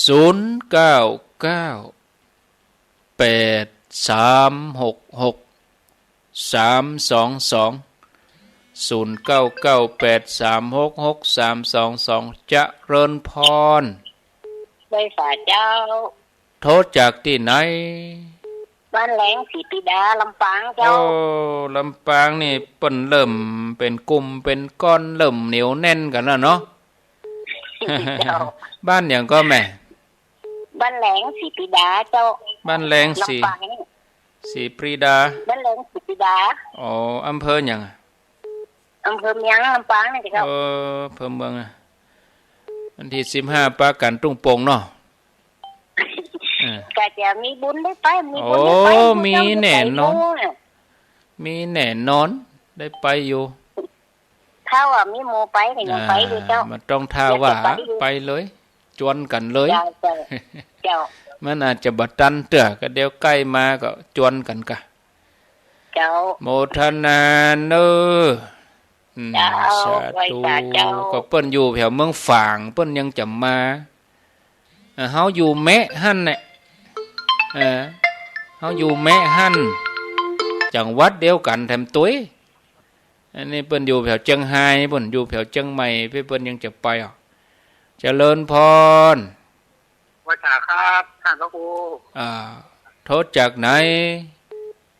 โทษจากแม่ผู้ค้าครับผู้ค้าสันกันแป้งกะแม่ละครับเมินลำได้โทรนี่ได้โควิดนั่นล่ะตั้งโควิดเฮาลำจัดรายการด้วยกับฮู้เนาะแม่ละครับหลังๆมานี่เกเรหน่อยนะ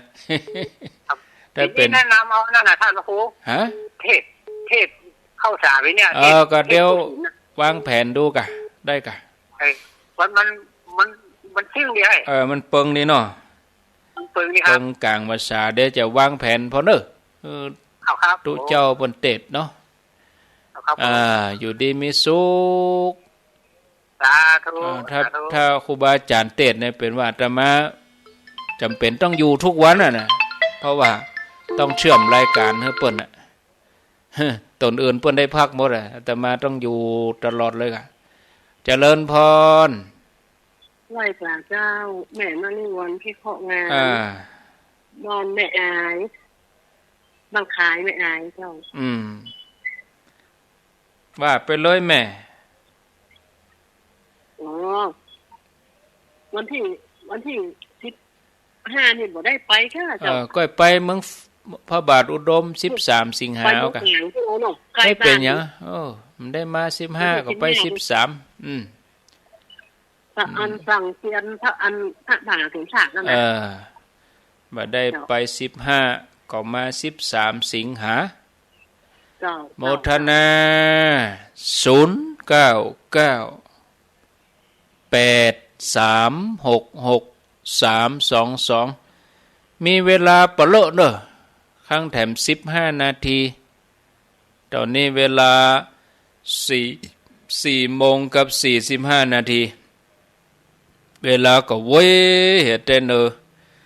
เผลอกำเดียวบ่ได้ปุ๊บปั๊บพ่องก็จะเลิกงานพ่องเลิกงานแล้วอยู่ในรถเปิดวิทยุฟังไปตัวบางคนก็อยู่ที่บ้านนอนฟังเนาะเจริญพรไว้สักเจ้าโทษจากจังใดโทษจากเวียงกะหลงเจ้าเวียงกะหลงฟังสถานีไหนนี่สถานีไฟหินเจ้าไฟหินไปถึงปุ้นก่อนได้เจ้าสันมาเข็ดกันแม่มันไม่เจริญเจ้าบ้านใหม่เจริญแม่ยังแม่ป้านเจ้าแม่สำรวยนี่ได้ยินเมินล่ะบ้านใหม่เจริญแม่สำรวยเดี๋ยวนี้เปิ่น เมากับไปเนี่ยรับจ้างเหมือนอย่างโอ้โหแล้วแม่จะจวนไปตีอันรอเตียนนี่ก็ถ้าจำไปแล้วแม่เขาจะไปอยู่ไปด้วยหมู่มาจีนพันต่อตมาจะไปอยู่ที่สันมาเข็ดจะไปวันงานธรรมสัญจรน่ะวันที่24พุ่นก่อนปุ้นกะเดี๋ยวพออันเวลาก่อนตุลุงดอยบอกต้องไปรอเตียนก่อนเนาะน่ะกันน่ะไปที่วัดสันมาเข็ด24กรกฎาคมน่ะน่ะกันน่ะรอเตียนแล้วก็รวมตัวกันกะ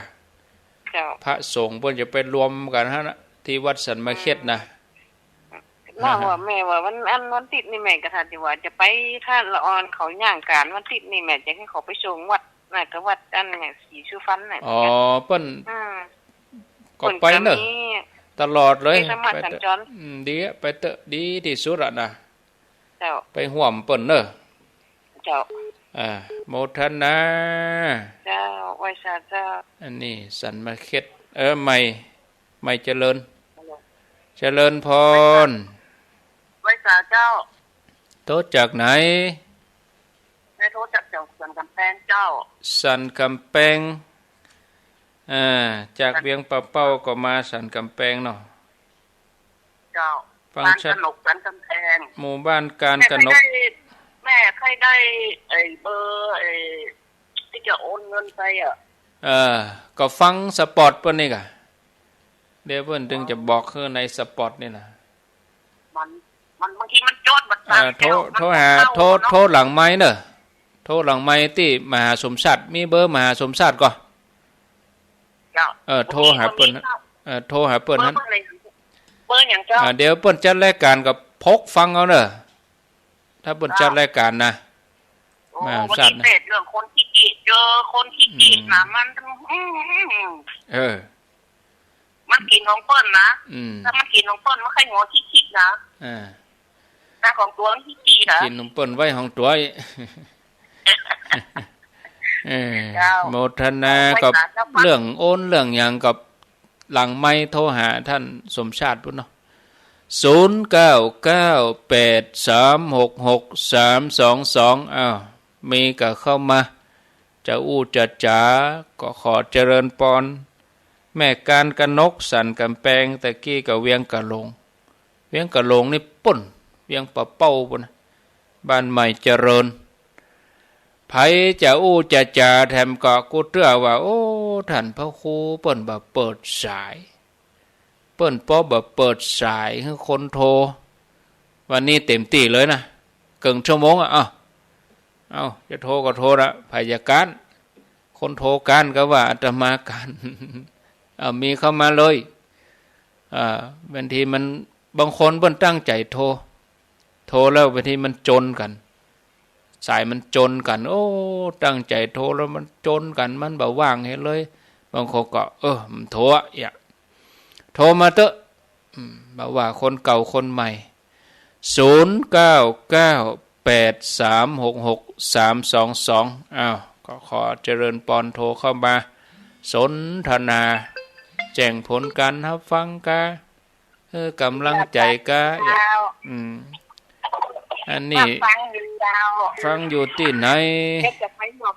รอเตียนเลยเจ้าอยู่ที่ไหนฮะอันโยมนาชากาแฟเจ้า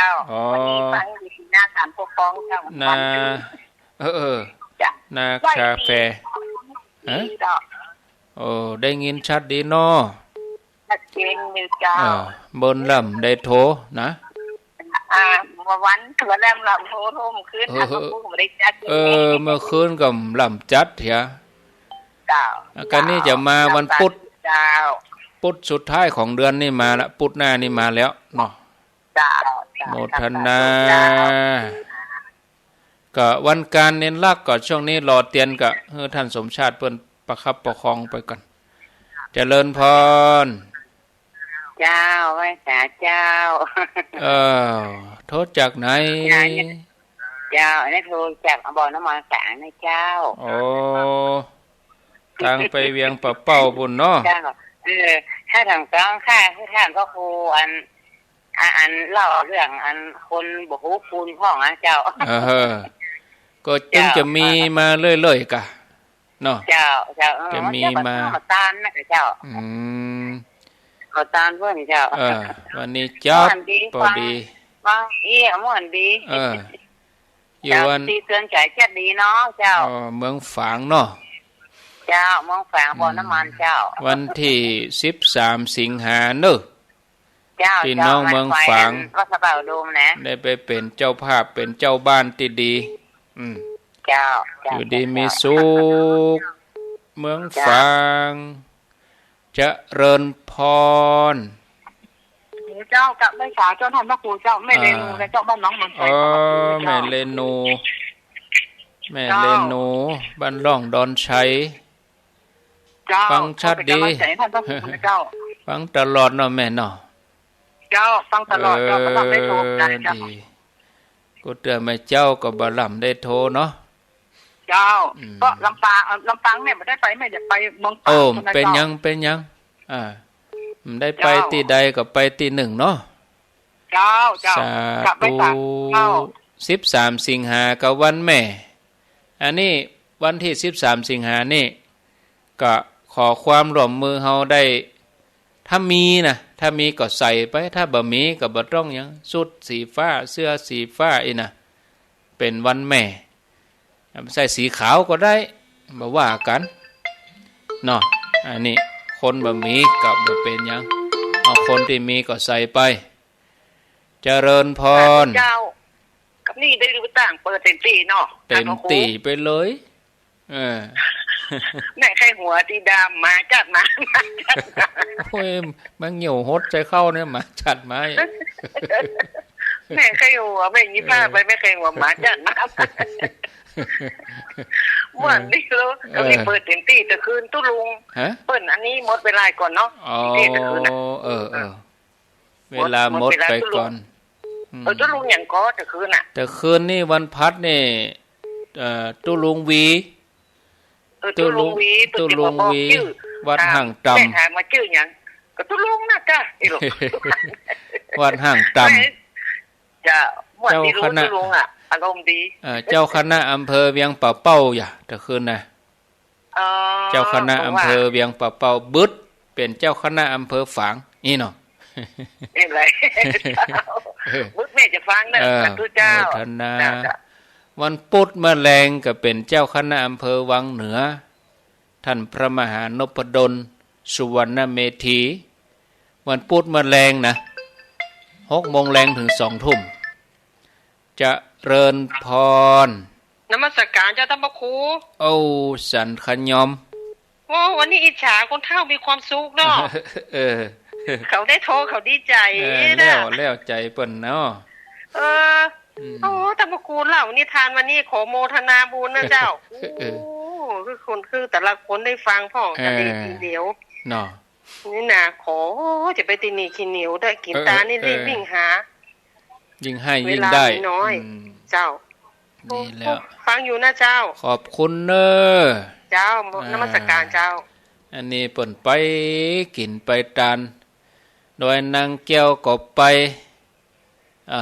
ไปถ้าไปตังสันทรายนี่เปิ่นจังไปหาไปเอวหาก็อนุโมทนาทุกวัดนะวัดเฮาตัววัดบ้านเฮาตัววัดที่อื่นตัวที่ไหนไปได้เฮาก็ไปทำได้ก็ทำเนอะญาติโยมร่วมด้วยช่วยกัน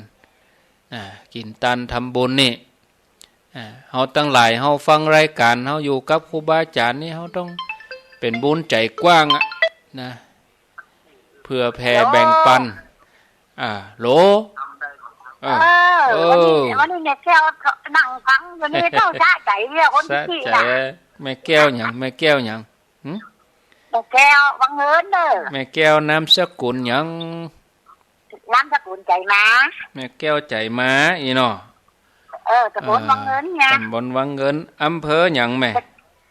อำเภอแม่ทะจังหวัดลำปางแม่ทะแม่แก้วอายุเท่าใดแม่แก้วอายุ73อ่ะ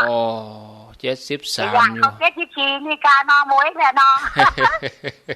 เกิดเดือนหยัง เกิดเดือนสิงหาโอ้จะดีถึงวันเกิดแล้วลูกนี่อัน11สิงหาอ๋อ11สิงหาพอดีกะโอ้เจ้า2492เนาะเจ้าโอ้อายุมันยืนยาวเนอะแม่แก้วเนอะเจ้าฟังชื่อวันอันฟังนี่ขี่ตากับที่ตาโถงจังว่ามีเบอร์ก็มีกันขอเบอร์เลยโอ้ม่วนแล้วเนาะอยู่2คนตายายใจเรียกชาใจหนที่ฟังโจนั่นนี่โทรศัพท์อันเบอร์โทรศัพท์เต็มแพทนี่ตาเขาไปเบอร์โทรเต็มแพทเปิดร้านเป็ดกูชุกแหละมากูชุกอะเฮานี่นะเฮามากูชุกอ่ะ3 โมงถึง 5 โมงอ่ะชุกหน้าก็มาเห็นอยู่จังไม่ก็อยู่ไหนมู่กามตาที่ว่าคนวันไหนอีกอ่ะอยู่ปากตังเจริญด้อยรอเพ่กะเชียงใหม่กะอยู่เชียงใหม่เบอร์ลุงเจ้าลุงน้องกับนี่โอ้ดีง่อมมามั่วก็ฟังวิทยุเนอะอุ้ยเนอะหม่อนอกหม่อนใจอยู่เป็นประจำแล้วกดโทรเก่งลูแน่เนาะอันแต่แล้วโทรอย่างก็อันบริษัทอย่างก็ห้างชัดไอ้แม่ห้างชัดสัมพันธ์ดิเป็นแม่เป็นแจ็ควิทยุโทรตลอดได้วิทยุเคียงนึงปัดโทฟังเสียงไข้หัวอุ้ยนี่มีความสุขแต่ลูไปไหนย้ายไปไหนจะได้ช็อกไม่เต่าอยู่เดิมเลยบ้านนี่กับพวกปักนี่กันวิทยุเป็นเปื้อนเนาะเจ้าวิทยุเปลี่ยน8 โมง7 โมง8 โมงเล่นละเอาตลอดอ่ะเปิดเลยเนาะเจ้าถ้าฟังเจ้าอันดีบุญบาทแล้วก็ไปฟังวัดกันฐานเราเจ้าดีแล้วบุญก็มุนโจเนอะอุ้ยโอ้อายุมันเดือนยาวชุกหน้าเอาแถมว่าแถมอยู่ดีมีสุขเนอะแม่อุ้ยอารมณ์ดียิ้มแย้มแจ่มใสกะสืบชะตาสืบอายุไปแถมหลายปีเนี่ยถ้าเรามีความสุขนี่ธรรมชาติเปิ้นจะหลั่งสารออกมาสารแห่งความสุขก็คือหม่อนอกหม่อนใจกันไปอย่างนี้นะได้บุญด้วยกันอาตมาก็ได้บุญเจ้าของสถานนี้ที่เปิ้นรับสัญญาณก็ได้บุญไปด้วยกันเนี่ยคนฟังก็ได้บุญฉะนั้นถ้าเราเกิดถึงเรื่องบุญนี่มันมีแต่ความอุ่นใจมีแต่ความม่วนใจนะความยิ้มแย้มแจ่มใสมีความสุขไปอย่างเงี้ยเสียดายเวลาหมดไปอย่างนี้กาลาก่อนนึค่อยปะกันทำไมวันต่อไปถ้าโอกาสมีหากว่ายังมีชีวิตอยู่ยังมีลมหายใจอยู่ก็จะมาทำหน้าที่มอบธรรมะมอบความสุขใจให้กับญาติโยมเขาแถมเนาะสำหรับวันนี้ผิดพลาดประการใดก็ขอสู่มาอภัยครูบาอาจารย์เปิ้นอาจจะฟังอยู่บ่ถูกหูบ่ถูกใจก็ขอกราบสู่มาอภัยญาติโยมทั้งหลายตัวเน้ออยู่ดีมีสุขเหมือนกันทุกคนอายุวันโนสุขังปะลา